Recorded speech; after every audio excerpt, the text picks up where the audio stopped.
Hello everyone, my name is Peter Dennis and I'm the author of the book Spirituality, Understanding It and Pursuing It. When I came to the conclusion of writing this book, I decided I wanted to write a few more pages on the law of attraction. And the thing that prompted me to do this is that, in my opinion, there are too many of the writers and teachers of this subject who just treat it too lightly, make it sound too easy, raise people's expectations unduly, and end up with a lot of frustrated people. Now, in the book, I've identified 14 different factors that I know of that should be taken into account and have an influence on the outcome of the law of attraction. Now, in fairness, some of these other teachers are fairly thorough, and I don't mean to dismiss them all lightly. They will tell you, for example, that we will attract that which we think about, and they also tell you things like you have to be very clear in the expression of your thought, that you cannot be thinking about conflicting things or the lack of what it is you want. For example, if you want perfect health, you can't be entertaining thoughts of, what if I get cancer, or I could get sick. Because if you do that, of course, you're attracting perfect health, cancer, and sick. So some of these folks are pretty good, but I think overall there are a number of them that just leave people with unrealistic expectations. So, by way of example, here are some of the omissions. First of all, this is a law about vibration. So if you have a goal, let's say you want a new car, and you think about this car and you get really excited about it. And your vibration as a result is up around a certain level.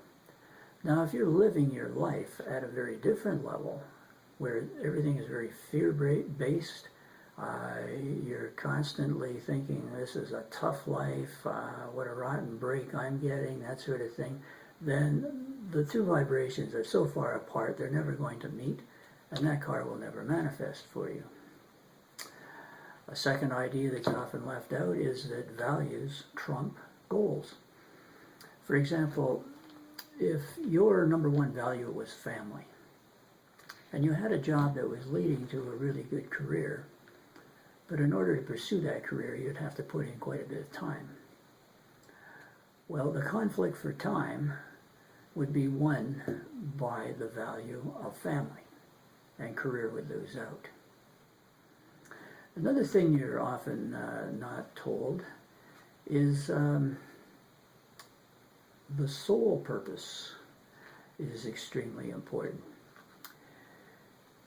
If you were to read Michael Newton's books about life between lives, you would get the idea that before we incarnate into any one life, we establish certain goals and experiences that we wish to encounter.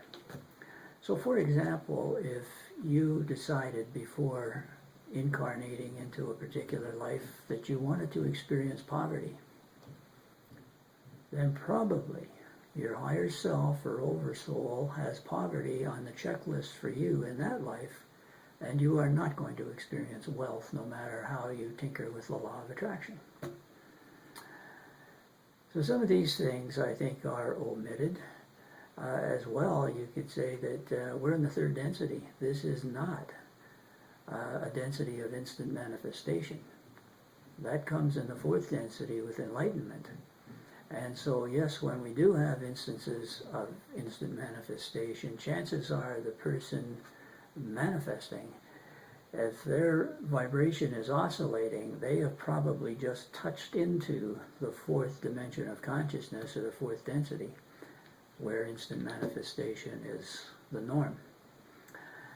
Anyway, those are a few examples of what I think are missing from most treatments of the law of attraction, and I just wanted to add them to the end of the book and mention them here to you at this time.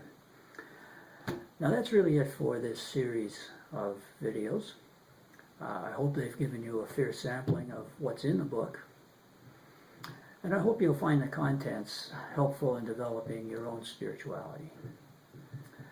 As it says in the book, the bottom line here is peace. If what you're thinking and what you're doing is giving you peace, then keep doing it.